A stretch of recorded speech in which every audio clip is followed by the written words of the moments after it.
Hey music fans! As a roadie, I had this great opportunity to tour with all these bands. I wrote a book about my experiences on the road, and it was the #1 new release on Amazon and Bios, and it's now sold millions of copies on Kindle. I'm Joel Roadie, and this is my podcast, Party Like a Rock Star.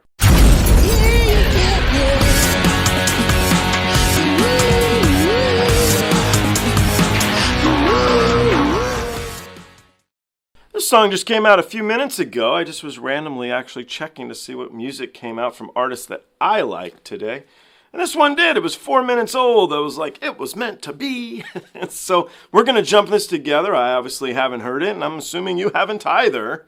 But it's a track here by Ren. I'm a Ren fan. If you watch my channel, you're very well aware of that. Anyway, it's called The Story of Eden. It's another long track. It's almost 9 minutes, which I'm okay with. I like his long tracks. As I always say, I like to sink my teeth into them. So anyway, let's sink our teeth into this together, and let's see what this track's all about. Got a little bit of a guess, Story of Eden. But let's see. Let's do this. Let me tell you a story as old as time. The story of Adam and Eve. It starts with a God who wanted more. God had just created the heavens and the earth. He had the angels by his side, but they had no will of their own. And so the autonomy to love or reject him was never theirs. All but for one. The once called bringer of light. Lucifer, morning star. Lucifer was the fairest and most intelligent of all the angels. He was the closest thing to God's image, and in his likeliness, Lucifer felt restless. He began to question and doubt God. He doubted the hierarchy opposed upon him. He felt God was arrogant. In his frustration, Lucifer built a throne that stood even above God's and declared mutiny. A war ensued. God, being all-powerful, came out the victor and banished Lucifer from the heavens and exiled him to earth. Once again, God was alone with his power. Perhaps from loneliness, perhaps from curiosity, perhaps from a desire to share love, God began to work on his greatest project yet, a being that would mirror himself, the human, 2 humans specifically, Adam and Eve. They were placed inside a paradise built for them on earth, the Garden of Eden. In the garden, God placed a tree that bared fruit that would grant anyone who ate it powers bestowed only to a God, to tell good from evil, left from right, to live righteously or to sin. He named this the tree of knowledge. God told Adam and Eve they could eat whatever they wanted in the garden, but never the fruit from the tree of knowledge. And if they disobeyed him, it would be punishable by death. The basic way the story of Eden is told is that Eve was tempted by Lucifer in the form of a serpent to eat a fruit from the tree of knowledge. Convinced, she bit the fruit. She passed it to Adam, and he did the same. Suddenly, ultimate knowledge filled their minds, and they realized they were naked and felt shame. God discovered this betrayal and felt anger. He exiled Adam and Eve and cursed them with the life of a mortal. They would work, they would bear children, and they would die. The fate of a human. Now look deeper. In the story, the serpent tempted me by telling me I would gain ultimate knowledge and that God would spare me. Both were true. This wasn't some great deception, meaning that Satan, in the likeliness of God, perhaps understood his intentions. In fact, the only lie uttered in the Garden of Eden was by God, who did not end up condemning Adam and Eve to death. This could be seen as an act of mercy, but the sheer fact that the tree existed and that humans were initially cut off from this knowledge may imply some part of God was afraid that if humans were granted the gift of perception, they, like Lucifer, would have the power to reject him too. The fact that there's... I'm kind of questioning what we're doing here. I don't think this is a music video. It seems like a religious tutorial. I like the piano. I'm not a religious person. That's intentionally. So I'm kind of just waiting for something to happen. As far as the effect he puts on his voice, it's like that Lucifer effect. I liked it in the beginning. Starting to get old a little bit though, but I'm also ready for something to happen here. We all know this story, so I don't know what we're doing. So a beautiful tree that could grant this knowledge in the first place implies that a small part of God, supposedly all-knowing, perhaps wanted and intended the humans to bite too. In the Bible, Satan was an exiled angel of free will. Humans are exiled Descendants of Adam and Eve. also with free will. Not only have we shared a similar fate to the devil, we were also both constructed in the We're image of also our both Creator, constructed in the image of our Creator. meaning our behaviors, in some shape or form, imperfectly echo His. We could assume that this kind of God has his doubts, But but as the most powerful being in the universe he has no one above him to turn to with questions, and no one to Doubt but himself, an incredibly lonely and isolating existence. We must only assume that the common thread between God, Lucifer, and us is the desire for more, an eternal curiosity, a desire perhaps birthed from a seed of loneliness. If not, why would we exist in the first place? The constantly looping, bittersweet irony is whether gifted by some omnipotent God or simply a byproduct of billions of years of evolution, here we stand in 2023 as creatures with free will, the only creatures that understand and define good from bad, creatures with the potential of a God. And what do we do with that free will, my friends? We willingly walk to the edge of a cliff.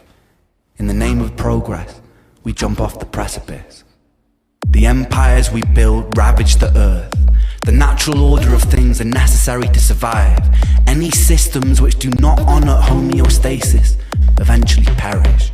Our free will overrides our own biological instinct.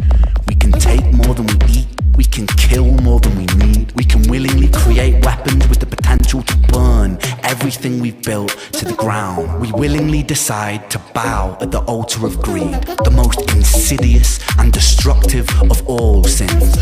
We put our faith in corporations who pose as rulers.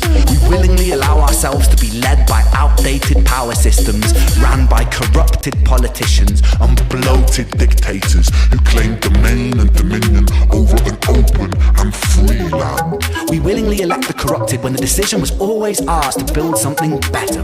We willingly create and impose separation because of beliefs that we are force-fed through our phones and television sets. We always had the will to reject these things, but we adhere to them as though they were the laws of physics. War, famine, pestilence, greed, these aren't things imposed upon us by an all-powerful God or by his demonic adversary. They are here because of us, not because of free will, but because of our inability to use it. We must be motivated to be better, not out of fear of punishment of an eternal damnation, but because the choice exists, because we love ourselves, because we have the power to absolve ourselves of so much unnecessary suffering. Take a second to be in this very moment. In this moment, how much suffering is happening all over the planet right now? How many people are dying of illnesses that could have easily been cured, but aren't because of the selfishness and greediness of humanity? How many people break their backs and reject their own passions to simply afford bills and food? How many of us crave distraction from existence? How many of us numb that pain in whatever way necessary? How many children are being abused? How many people sleep cold and hungry on the streets? How many of us become cogs inside a machine that is destroying itself? How many soldiers have been forced to fight in meaningless wars? How many humans have killed for ideals they don't believe in or understand? How many people have died for the greed of another man? And how much of this was avoidable? As written in the Bible, Satan was not condemned to hell. Satan was condemned to earth. He lives there amongst other creatures with free will, who always had the choice and still chose their own undoing. Ladies and gentlemen, this is our self-made hell. The bittersweet irony is this is a creation of our own design. I'll leave you with this. Consider what you have done here today. You have worked together as individuals collaborating to form a giant neural network, a hive mind capable of achieving incredible things. We have lent on each other's strengths to solve puzzles and decipher riddles, and we've done so to win money. Imagine applying that same spirit and determination to creating the closest thing we have to paradise here on Earth. By using the power of collaboration, we can work together to even the playing field for everybody. Our dystopias can become utopias. Our Jahannams can become Jannah. Our hells can become heaven, right here on Earth. And this sentiment applies to atheists, agnostics, and believers alike. Myself, I'm an agnostic who believes. I believe in us. We must do better because we can choose to. We must be better simply because the option exists. Thank you.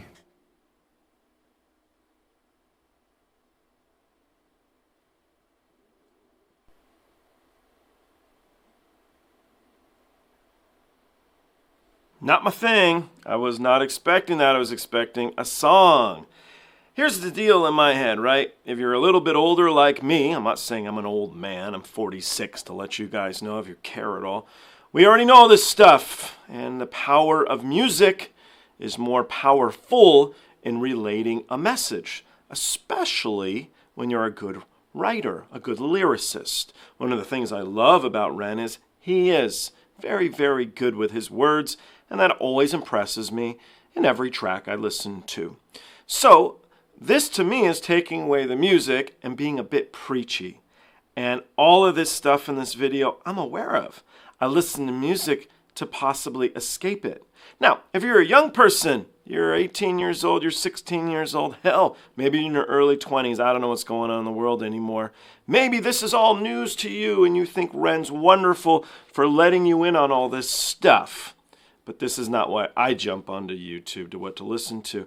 I would say be cautious about preaching because people don't really want to hear it. So I don't know where this video will go. I'm intrigued to see how popular it becomes. I personally would not have released it. I did like the video game stuff. I thought that was really cool looking. Whoever designed it did a fantastic job.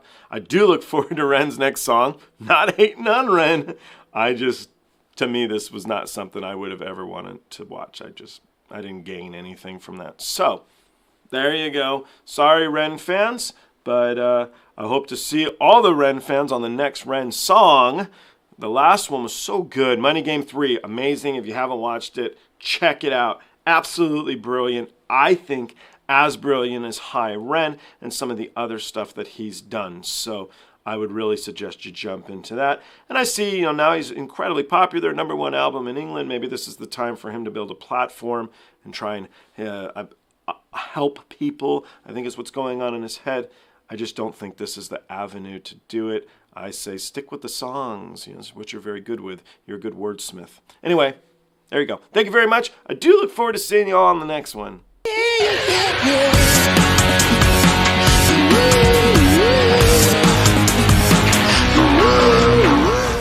Hey, the podcast is over. What are you still doing here? Well, while you're here, like and subscribe. Thanks.